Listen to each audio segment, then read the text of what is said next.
Welcome back to math bestie. இன்றைக்கி நம்ம model question paper 4ல் 1 மார்க்ஸ் சால்வ் பண்ண போகிறோம். ஃபஸ்ட்டு கொஸ்டினில் ஏபிசி அப்படின்னு 3 செட்டு கொடுத்துருக்காங்க. N of A union C cross பியோட வேல்யூ என்ன அப்படின்னு கேட்டிருக்காங்க. ஃபஸ்ட்டு நம்ம ஏ யூனியன் சி அப்படின்ற செட் என்னன்னு கண்டுபிடிப்போம். A union C is equal to, இதான் நம்மளோட set A comma B. B அப்படின்றது ரெண்டு செட்லேயுமே இருக்குது, நம்ம இங்கே ஒரு டைம் தான் எழுதுவோம். அப்புறம் ரிமைனிங் இருக்கிறது கியூஆர்எஸ். இப்போது என் ஆஃப் ஏ யூனியன் சி அப்படின்றது இந்த செட்டில் இருக்கக்கூடிய நம்பர் ஆஃப் எலிமெண்ட்ஸ். இதில் வந்து 6 எலிமெண்ட்ஸ் இருக்குது.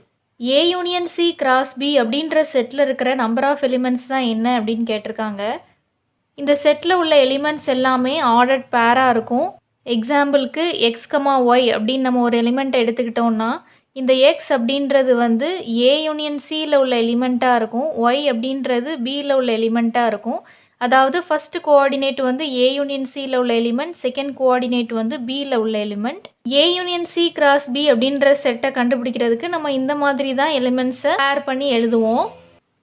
என் of A cross B is equal to N of A cross N of B அப்படின்ற ஃபார்முலா நம்மளுக்கு தெரியும். இப்போ A union C cross B அப்படின்ற செட்டை நம்ம எழுதிட்டு அதில் இருக்கிற நம்பர் ஆஃப் எலிமெண்ட்ஸ் நம்ம கண்டுபிடிச்சோம் அப்படின்னா கண்டிப்பாக டைம் ஆகும். அதனால் நம்ம இந்த ஃபார்முலாவில் அப்ளை பண்ணி ஈஸியாக கண்டுபிடிச்சிடலாம். இப்போ இதுதான் நம்மளோட ஃபஸ்ட்டு செட், இது நம்மளோட செகண்ட் செட். அப்போது N of A union C cross B is equal to, so first செட்டில் இருக்கிற number of element into second செட்டில் இருக்கிற நம்பர் ஆஃப் எலிமெண்ட். ஸோ நம்மளோட ஃபஸ்ட்டு செட் வந்து A union C into second set வந்து B. இப்போ N of A union C என்ன அப்படின்னு நம்மளுக்கு தெரியும், 6. என் ஆஃப் பி, பியில் இருக்கிற நம்பர் ஆஃப் எலிமெண்ட்ஸ் வந்து 2. ஸோ இங்கே 2 வரும், which is equal to 12. Therefore, n of A union C cross B is equal to 12. So C தான் நம்மளோட ஆன்சர். செகண்ட் கொஸ்டினில் ஒரு ஃபங்க்ஷன் கொடுத்துருக்காங்க f. அது வந்து n to z போகுது. n அப்படின்றது set of all natural number, z அப்படின்றது செட் ஆஃப் ஆல் இன்டீஜர்ஸ். அதை எப்படி டிஃபைன் பண்ணியிருக்காங்க அப்படின்னா f of x is equal to -1 the whole power x அப்படின்னு டிஃபைன் பண்ணியிருக்காங்க. இந்த ஃபங்க்ஷனோட ரேஞ்ச் என்ன அப்படின்னு கேட்டிருக்காங்க. ஸோ ரேஞ்ச் அப்படின்றது டொமைனில் இருக்கிற எலிமெண்ட் வந்து கோடொமைனில் எந்தெந்த எலிமெண்ட்ஸ்க்கு மேப் ஆகிருக்கோ அந்த எலிமெண்ட்ஸ் எல்லாம் ஒரு செட்டில் போட்டோன்னா அது வந்து ரேஞ்ச் செட் அப்படின்னு சொல்லுவோம். ஸோ டொமைனில் நம்மளுக்கு என்ன எலிமெண்ட்ஸ்லாம் வரும், 1 2 3 இப்படி போயிட்டே இருக்கும். கோடொமைனில் உள்ள எலிமெண்ட்ஸ்லாம் வந்து 0 +or -1 +or -2 +or-3 எக்ஸெட்ரா. கோடொமைனில் நம்மளுக்கு நெகட்டிவ் இன்டீஜர்ஸும் வரும், ஆனால் டொமைனில் பாசிட்டிவ் இன்டீஜர்ஸ் மட்டும்தான் வரும், 0 வராது. இப்போ இந்த டெஃபினிஷனில் நம்ம அப்ளை பண்ணி பார்க்கலாம். எஃப் ஆஃப் டொமைனில் உள்ள எலிமெண்ட் இங்கே போடணும். ஸோ டொமைனில் இருக்கிற ஃபஸ்ட் எலிமெண்ட் வந்து 1. F of 1 is equal to -1. இந்த எக்ஸுக்கு நம்ம என்ன வேல்யூ கொடுக்கோமோ அதை இந்த பவரில் போடணும். ஸோ 1. ஸோ -1 பவர் 1 வந்து -1 தான் வரும். இப்போ செகண்ட் எலிமெண்ட்க்கு அப்ளை பண்ணி பார்க்கலாம் டெஃபினிஷனை. F of 2 is equal to -1 power 2. So -1 into -1 வந்து 1. இப்போ தேர்ட் எலிமெண்ட்க்கு பார்த்தோன்னா F of 3 is equal to -1 power 3 which is equal to -1. F of 4 பார்த்தோன்னா -1 power 4 which is equal to 1. இப்போ நம்மளுக்கு கிடச்சிருக்க நம்பர்ஸ் வந்து ஒன்று -1 இருக்குது, இல்லைனா 1 இருக்குது. நம்ம போடுற எக்ஸோட வேல்யூ வந்து ஆட் நம்பராக இருந்துச்சுன்னா நம்மளுக்கு -1 கிடைக்குது, ஈவன் நம்பராக இருந்துச்சுன்னா நம்மளுக்கு 1 கிடைக்குது. செட் ஆஃப் ஆல் நேச்சுரல் நம்பர்ஸில் இருக்கிற எலிமெண்ட்ஸை odd numbers and even numbers அப்படி நம்ம பிரிச்சுக்கலாம். ஸோ இதில் இருக்கிற எந்த எலிமெண்ட் நம்மளுக்கு மேப் ஆனாலும் ஒன்று 1 கிடைக்கும், இல்லைன்னா -1 கிடைக்கும். இந்த ரெண்டில் ஏதாவது ஒன்று தான் வரும், வேறு பாசிபிலிட்டிஸ் நம்மளுக்கு இல்லை. அதனால் ரேஞ்ச் இஸ் ஈக்குவல் டு -1, 1. அதாவது டொமைனில் இருக்கிற எலிமெண்ட்ஸ் எல்லாம் எய்தர் 1 இல்லைனா -1க்கு மட்டும்தான் மேப் ஆகுது, வேறு எந்த எலிமெண்ட்ஸ்க்கும் மேப் ஆகலை. அதனால் இதுதான் நம்மளோட range set. So option C தான் நம்மளோட ஆன்சர். இங்கே நம்ம -1 1ன்னு எழுதியிருக்கோம், இங்கே 1, -1 அப்படின்னு இருக்குது. செட்டில் இருக்கிற எலிமெண்ட்ஸை நம்ம மாற்றியும் எழுதிக்கலாம். ஸோ ரெண்டுமே சேம் செட்டு தான். தேர்ட் சம்மில் கொடுத்துருக்கிற எக்ஸ்பிரஷனோட வேல்யூ என்ன அப்படின்னு கேட்டிருக்காங்க. இது வந்து sum of cubes of first 15 natural numbers. இது வந்து sum of first 15 natural numbers. இந்த ரெண்டோட ஃபார்முலாவும் நம்மளுக்கு தெரியும். அதில் நம்ம இதை அப்ளை பண்ண போகிறோம். இதுதான் அதோட ஃபார்முலா. இப்போ இதில் அப்ளை பண்ணிடலாம். இது வந்து 1 cube plus 2 cube plus etcetera plus n கியூபோட வேல்யூ தான் இது. இது வந்து 1 plus 2 plus etcetera plus n. So அப்போ n அப்படின்றது இந்த 15 தான் இங்கே n. ஸோ n-க்கு பதிலாக 15-ஐ சப்ஸ்டியூட் பண்ணி நம்ம இப்போ எழுதலாம். 15 into 15 plus 1/2 the whole square minus இந்த ஃபார்முலாலையும் லாஸ்ட்டில் இருக்கிறது தான் n. ஸோ 15 தான் நம்மளுக்கு இங்கே n. 15 into 15 plus 1/2. ஸோ இப்போ இதை சிம்பிளிஃபை பண்ணி எழுதலாம். 15 into 16 divided by 2 the whole square minus 15 into 16/2. So cancel பண்ணோன்னா இங்கே 8 வரும், இங்கேயும் 8 வரும், which is equal to 15 into 8 the whole square minus 15 into 8. இதோட வேல்யூ வந்து 14400 மைனஸ் இதோட வேல்யூ வந்து 120. ஸோ இதை சப்ராக்ட் பண்ணோன்னா நம்மளுக்கு 14280 கிடைக்கும். ஸோ ஆப்ஷன் சி தான் ஆன்சர். ஃபோர்த்து கொஸ்டினில் 2 + 4 + 6 + etcetera + 2k is equal to 19 கொடுத்துருக்காங்க. கேயோட வேல்யூ என்ன அப்படின்னு கேட்டிருக்காங்க. இதில் பார்த்தோம்னா 2 வந்து காமனாக எல்லா டேர்ம்லேயும் இருக்குது. ஸோ அதை ஃபஸ்ட்டு காமனாக வெளியே எடுத்துட்டோம்னா 1 + 2 + 3 + etcetera + k is equal to 90 அப்படின்னு கிடைக்கும். இந்த 2-ஐ நம்ம இந்த சைட் டிவைட் பண்ணிடலாம். 1 + 2 + 3 + etcetera + k is equal to 90/2 which is equal to 45. இப்போ இது வந்து நம்மளுக்கு sum of first K natural numbers ஃபார்மெட்டில் இருக்குது. ஸோ அதோட ஃபார்முலா நம்மளுக்கு தெரியும். n × n + 1/2. n-க்கு வந்து லாஸ்ட் இருக்க வேல்யூவை தான் சப்ஸ்டியூட் பண்ணுவோம். ஸோ நம்ம கேயை சப்ஸ்டியூட் பண்ணோன்னா k × k + 1/2 அப்படின்னு வரும், which is equal to 45. திரும்ப நம்ம இதை வந்து 2ஆல் மல்டிப்ளை பண்ண வேண்டியதாக இருக்குது. So k × k + 1 is equal to multiply பண்ணோன்னா நம்மளுக்கு 90 தான் கிடைக்கும். ஸோ இப்போ கேயை உள்ள மல்டிப்ளை பண்ணலாம். ஸோ k² + k இந்த ப்ளஸ் 90 இந்த சைட் வரும்போது -90 ஆயிரும், which is equal to 0. இப்போ நம்மளுக்கு ஒரு குவாட்ராட்டிக் ஈக்குவேஷன் கிடச்சிருக்கு. இதோட ரூட்ஸ் என்ன அப்படின்னு நம்ம பார்க்கணும். ஸோ ப்ராடக்ட் பண்ணால் -90 வரணும், சம் பண்ணால் 1 வரணும். ஸோ இதோட ஃபேக்டர்ஸ் வந்து k + 10 and k - 9. இதிலேருந்து நம்மளுக்கு k is equal to -10 and k is equal to 9 அப்படின்னு கிடைக்கும். நம்ம ஸ்பெஷல் சீரீஸ் கண்டுபிடிக்கும் போது ஃபுல்லாக அதை வந்து நேச்சுரல் நம்பர்ஸ்க்கு மட்டும்தான் நம்ம அதை சொல்லியிருப்போம். வேறு இன்டீஜர்ஸ்க்கோ ரியல் நம்பர்ஸ்க்கோ நம்ம அதை சொல்லியிருக்க மாட்டோம். So sum of first n natural numbers அப்படின்னு தான் சொல்லுவோம். ஸோ நேச்சுரல் நம்பர்ஸில் எப்போவுமே பாசிட்டிவ் இன்டீஜர்ஸ் தான் வரும். ஸோ இது கண்டிப்பாக பாசிட்டிவ் இன்டீஜராக தான் இருக்க முடியும். அதனால் கேயோட வேல்யூ 9 தான் வரும். ஸோ ஆப்ஷன் பி தான் நம்மளோட ஆன்சர். ஃபிஃப்த்து கொஸ்டினில் ஒரு ஸ்ட்ரெயிட் லைனோட ஈக்குவேஷன் கொடுத்துருக்காங்க. அது இந்த 4 கண்டிஷனில் எந்த கண்டிஷனை சாட்டிஸ்ஃபை பண்ணும் அப்படின்னு கேட்டிருக்காங்க. அந்த 4 கண்டிஷன்லையுமே ஸ்லோப் அண்ட் ஒய் இன்டர்செப்டை வச்சு கொடுத்துருக்காங்க. இப்போ Y is equal to mx + c ஃபார்மெட்டில் நம்ம ஈக்குவேஷன் இருந்துச்சு அப்படின்னா இதுதான் நம்மளோட ஸ்லோப் அப்படின்னு தெரியும். ஸோ இப்போ இந்த ஈக்குவேஷனை நம்ம இந்த ஃபார்மெட்டுக்கு கொண்டு வர போகிறோம். நம்மளோட equation 8y is equal to 4x + 21 அப்படின்னு இருக்குது. இங்கே நம்மளோட ஒய்யோட கோஎஃபிஷியன்ட் 1 இருக்குது. ஸோ இதை ஃபுல்லாக நம்ம 8ஆல் டிவைட் பண்ணுறோம். So 8y / 8 is equal to 4x / 8 + 21 / 8 அப்படின்ட்டு வரும். ஸோ இந்த 8ம் இதுவும் கேன்சல் ஆயிரும். So y is equal to இங்கே கேன்சல் ஆகி x/2 அப்படின்னு கிடைக்கும் ப்ளஸ் 21/8. ஸோ எக்ஸோட கோஎஃபிஷியன்ட் தான் நம்மளுக்கு ஸ்லோப். இங்கே எக்ஸோட கோஎஃபிஷியன்ட் வந்து 1/2. therefore m is equal to 1/2 இந்த ஈக்குவேஷனில். ஸோ 1/2 அப்படின்றது 0.5. ஸோ m தான் நம்மளோட ஸ்லோப். ஸோ ஸ்லோப்போட வேல்யூ 0.5 அப்படின்னு கிடச்சிட்டு. ஸோ ஸ்லோப்போட வேல்யூ 0.5 வச்சே நம்மளுக்கு 2 ஆன்சர் இருக்குது. ஸோ ஏ இல்லைனா சி தான் வர முடியும் ஆன்சராக. அதை நம்ம ஃபிக்ஸ் பண்ணுறதுக்கு நம்ம ஒய் இன்டர்செப்ட் என்ன அப்படின்னு கண்டுபிடிக்கணும். ஒய் இன்டர்செப்ட் என்ன அப்படின்னு கண்டுபிடிக்கிறதுக்கு இந்த ஈக்குவேஷனில் நம்ம x = 0 அப்படின்னு சப்ஸ்டியூட் பண்ணணும். இந்த ஈக்குவேஷன் இல்லைனா இந்த ஈக்குவேஷன் எந்த ஈக்குவேஷனில் சப்ஸ்டியூட் பண்ணாலும் நம்மளுக்கு ஆன்சர் கிடைக்கும்.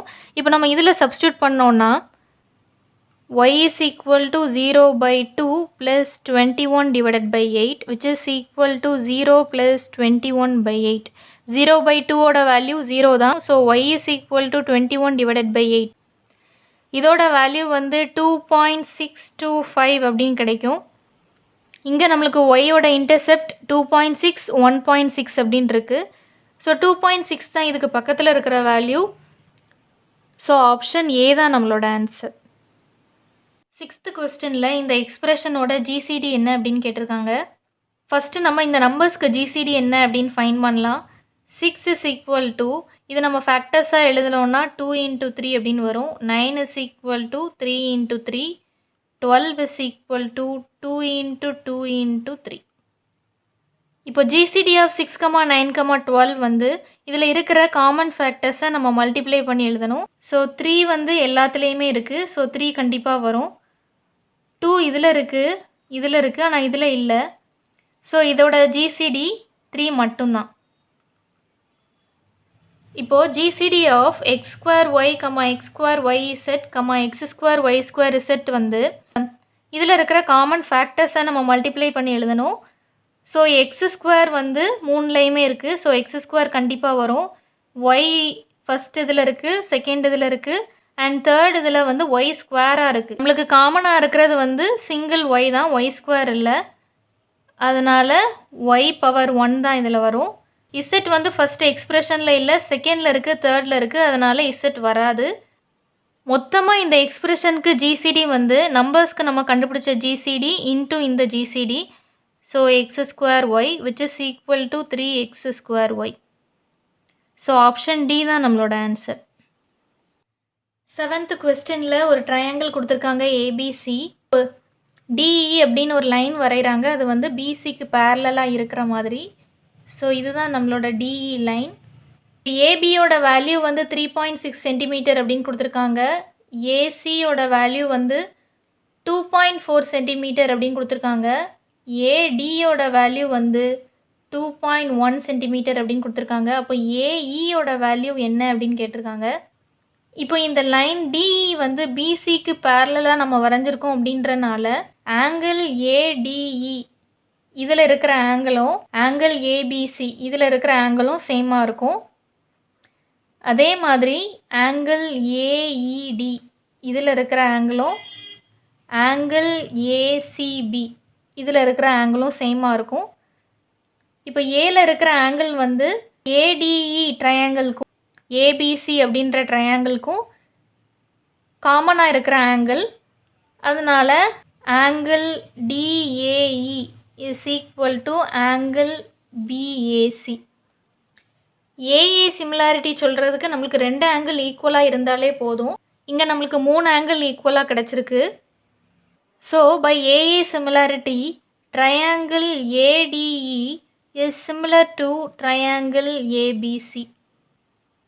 ஸோ சிமிலர் ட்ரையாங்கிள்ஸ் அப்படின்றனால அதோட கரஸ்பாண்டிங் சைட்ஸ் வந்து நம்மளுக்கு ப்ரொபோஷ்னலாக இருக்கும்.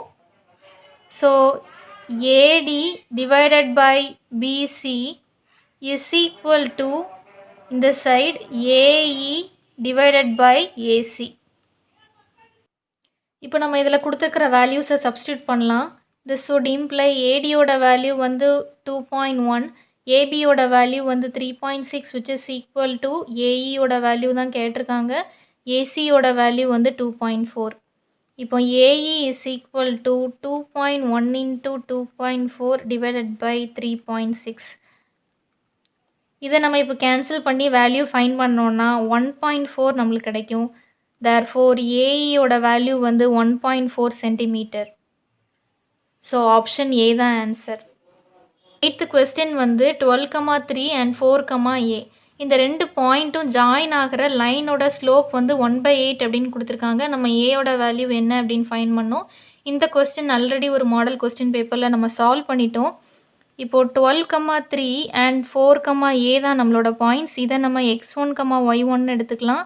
இதை நம்ம x2, y2 அப்படின்னு எடுத்துக்கலாம். ஸ்லோப்போட ஃபார்முலா வந்து y2 minus y1 divided by x2 minus x1 which is equal to நம்ம y2வாக எடுத்திருந்தது a மைனஸ் y1ஓட வேல்யூ வந்து 3 டிவைடட் பை x2ஓட வேல்யூ வந்து 4 மைனஸ் x1ஓட வேல்யூ வந்து 12. நம்மளுக்கு ஆல்ரெடி ஸ்லோப்போட வேல்யூ கொடுத்துட்டாங்க. ஸோ 1/8 தான் அதோட value which is equal to a minus 3 divided by 4 minus 12 வந்து minus 8. This would imply minus 8 divided by 8 is equal to a minus 3. So இது cancel ஆயிரும். minus 1 is equal to a minus 3 கிடைக்கும். So a is equal to minus 1. இந்த minus 3 இந்த side வரும்போது plus 3 ஆயிரும். So a is equal to 2. So option D தான் நம்மளோட answer. 9th கொஸ்டினில் 2,1 அப்படின்ற பாயிண்ட் கொடுத்துருக்கிற ஸ்ட்ரெயிட் லைன் ஈக்குவேஷனில் எந்த ரெண்டு ஸ்ட்ரெயிட் லைன் ஈக்குவேஷன்ஸ்க்கு பாயிண்ட் ஆஃப் இன்டர்செக்ஷனாக வரும் அப்படின்னு கேட்டிருக்காங்க. பாயிண்ட் ஆஃப் இன்டர்செக்ஷன் அப்படின்றது சொல்யூஷன் தான். ஸோ சொல்யூஷன் சொல்லும்போது அந்த ஈக்குவேஷனை சாட்டிஸ்ஃபை பண்ணும். ஸோ சாட்டிஸ்ஃபை பண்ணுது அப்படின்னா என்ன அர்த்தம்னா எக்ஸ் அண்ட் ஒய்க்கு பதிலாக அந்த பாயிண்டில் இருக்கிற வேல்யூஸை நம்ம சப்ஸ்டியூட் பண்ணும்போது ஈக்குவல்ட்டுக்கு ரைட் சைடு என்ன வேல்யூ இருக்கோ அது நம்மளுக்கு கிடைக்கும். 2,1 அப்படின்றதா நம்மளோட பாயிண்ட். 2 அப்படின்றது எக்ஸோட வேல்யூ, 1 அப்படின்றது ஒய்யோட வேல்யூ. இந்த ஈக்குவேஷனில் சப்ஸ்டியூட் பண்ணோன்னா 2 + 3 × 1 - 3 which is equal to 0 வருதா அப்படின்னு நம்ம செக் பண்ணணும். 0 வந்துச்சு அப்படின்னா இந்த ஈக்குவேஷனை சாட்டிஸ்ஃபை பண்ணுது அப்படின்னு அர்த்தம். ஸோ இதை நம்ம கால்குலேட் பண்ணோன்னா 2 + 3 - 3 which is equal to 2 அப்படின்னு வருது. நம்மளோட ரைட் ஹேண்ட் சைட் 0 நம்மளுக்கு இங்கே வரல. ஸோ இந்த ஈக்குவேஷனை இது சாட்டிஸ்ஃபை பண்ணல. ஸோ ஒரு ஈக்குவேஷனில் சாட்டிஸ்ஃபை பண்ணலனாலே நம்ம அந்த ஆப்ஷனை விட்டுறலாம். ஸோ டி நம்மளுக்கு ஆன்சராக வராது. சியை செக் பண்ணோன்னா 3 × 2 + 1 which is equal to 3 வருதா அப்படின்னு பார்க்கணும். So 6 + 1 which is equal to 7 நம்மளுக்கு வருது. ஸோ இதை சாட்டிஸ்ஃபை பண்ணல. ஸோ ஆப்ஷன் சியும் இருக்காது. பியில் நம்ம செக் பண்ணலாம். 2 - 1 - 3 which is equal to 2 - 4 which is equal to -2. So right hand side 0 நம்மளுக்கு வரல, -2 வருது. ஸோ பியும் இருக்காது. ஏல நம்ம செக் பண்ணோன்னா 2 + 1 which is equal to 3. So நம்மளோட ரைட் ஹேண்ட் சைடும் 3 தான். ஸோ இந்த ஈக்குவேஷனை சாட்டிஸ்ஃபை பண்ணிவிட்டு இப்போ இதையும் சாட்டிஸ்ஃபை பண்ணுதா அப்படின்னு நம்ம செக் பண்ணணும். So 3 × 2 + 1 which is equal to 6 + 1 which is equal to 7. So இந்த ஈக்குவேஷனையும் சாட்டிஸ்ஃபை பண்ணிவிட்டு ஸோ இந்த ரெண்டு ஸ்ட்ரெயிட் லைனோட பாயிண்ட் ஆஃப் இன்டர்செக்ஷன் தான் 2,1. ஸோ ஆப்ஷன் ஏ தான் நம்மளோட ஆன்சர். 10th கொஸ்டினில் tan θ × cosecant square θ - tan θவோட value என்ன அப்படின்னு கேட்டிருக்காங்க. இப்போ அந்த ரெண்டு டேர்ம்லையும் நம்மளுக்கு tan θ காமனாக இருக்குது அப்படின்றதுனால நம்ம அதை காமனாக எடுத்துடலாம். ஸோ tan θ × cosecant square θ - 1 அப்படின்னு கிடைக்கும். So 1 + cot square θ is equal to cosecant square θ அப்படின்னு நம்மளுக்கு தெரியும். அப்போ cosecant square θ - 1ஓட வேல்யூ வந்து cot square θ. ஸோ இப்போ இந்த வேல்யூவை நம்ம இங்கே சப்ஸ்டியூட் பண்ணலாம். which is equal to tan θ × cot square θ which is equal to tan θ × cot square θவை நம்ம 1/tan square θன்னு எழுதலாம். ஏன்னா cot θவோட வேல்யூ 1/tan θ. அதனால் cot square θவோட வேல்யூ 1/tan square θ. இப்போ இங்கே இருக்கிற ஒரு tan θவும் இந்த tan θவும் கேன்சல் ஆயிரும். which is equal to 1/tan θ நம்மளுக்கு கிடைக்கும். which is equal to cot θ. So option D தான் நம்மளோட ஆன்சர். 11th கொஸ்டினில் total surface area of a hemisphere வந்து அதோட ஸ்கொயர் ஆஃப் இட்ஸ் ரேடியஸ்க்கு எத்தனை டைம்ஸ் இருக்குது அப்படின்னு கேட்டிருக்காங்க. Total surface area of a ஹெமிஸ்பியரோட ஃபார்முலா நம்மளுக்கு தெரியும், 3πr². Square of the radius அப்படின்னா r² தான் square of the radius. So அதுக்கு 3π டைம்ஸ் இருக்குது. ஸோ ஆப்ஷன் சி தான் நம்மளோட ஆன்சர். 12th கொஸ்டினில் வால்யூம் ஆஃப் அ ஸ்பியர் வந்து 36 π cm³ அப்படின்னு கொடுத்துருக்காங்க. அப்போ அதோட ரேடியஸ் வேல்யூ என்னவாக இருக்கும் அப்படின்னு கேட்டிருக்காங்க. வால்யூம் ஆஃப் அ ஸ்பியரோட ஃபார்முலா நம்மளுக்கு தெரியும், 4/3πr³. ஸோ இதுதான் வந்து 36 π அப்படின்னு கொடுத்துட்டாங்க. ஸோ இப்போ சிம்பிளிஃபை பண்ணலாம். 4/3r³ is equal to 36 π/π. So cancel ஆயிரும். ஸோ r³ மட்டும் நம்ம இங்கே வச்சோன்னா 36 × 3/4 அப்படின்னு கிடைக்கும். இதை நம்ம கேன்சல் பண்ணோன்னா r³ is equal to 27 அப்படின்னு கிடைக்கும். இப்போ நம்ம கியூப் ரூட் எடுத்தோம்னா r is equal to 3 அப்படின்னு கிடைக்கும். ஸோ ஆப்ஷன் ஏ 3 cm தான் ஆன்சர். 13th கொஸ்டினில் இந்த டேட்டாவோட ரேஞ்ச் என்ன அப்படின்னு கேட்டிருக்காங்க. நமக்கு ரேஞ்சோட ஃபார்முலா தெரியும், range is equal to largest value minus smallest value. இதில் இருக்கிற லார்ஜஸ்ட் வேல்யூ வந்து 8 தான், ஸ்மாலஸ்ட் வேல்யூவும் 8 தான். ஸோ நம்மளோட ஆன்சர் 0. ஸோ ஆப்ஷன் ஏ தான் இதுக்கு ஆன்சர். 14th கொஸ்டின் வந்து நம்ம இங்கிலீஷ் அல்ஃபாபெட்ஸ்லேருந்து ஒரு லெட்டரை ரேண்டமாக சூஸ் பண்ணுறாங்க. நம்ம சூஸ் பண்ணுற அந்த லெட்டர் வந்து எக்ஸை ப்ரிசீட் பண்ணுறதுக்கான ப்ராபபிலிட்டி என்ன அப்படின்னு கேட்டிருக்காங்க. ஸோ ப்ரிசீட்ஸ் அப்படின்றது பிஃபோர் அப்படின்னு அர்த்தம். ஸோ நம்ம சூஸ் பண்ணுற அந்த லெட்டர் வந்து எக்ஸுக்கு முன்னாடி இருக்கிற ஏதோ ஒரு லெட்டராக இருக்கணும். அதோட ப்ராபபிலிட்டி தான் என்ன அப்படின்னு கேட்டிருக்காங்க. ஸோ நம்மளோட சாம்பிள் ஸ்பேஸ் எஸ் வந்து A comma B comma C etcetera X Y Z நம்மளோட இங்கிலீஷ் அல்ஃபாபெட்ஸ் எல்லாமே. அப்போது என் ஆஃப் எஸ்ஸோட வேல்யூ வந்து 26. இப்போ ஏ அப்படின்றது எக்ஸை ப்ரிசீட் பண்ணியிருக்கிற லெட்டரை சூஸ் பண்ணுற ஈவெண்ட். ஸோ ஏ பி சி எக்ஸெட்ரா. ஸோ எக்ஸுக்கு முன்னாடி அப்படின்றதுனால நம்ம எக்ஸை இன்க்ளூட் பண்ணக்கூடாது, டபிள்யூவோட முடிஞ்சிரும்.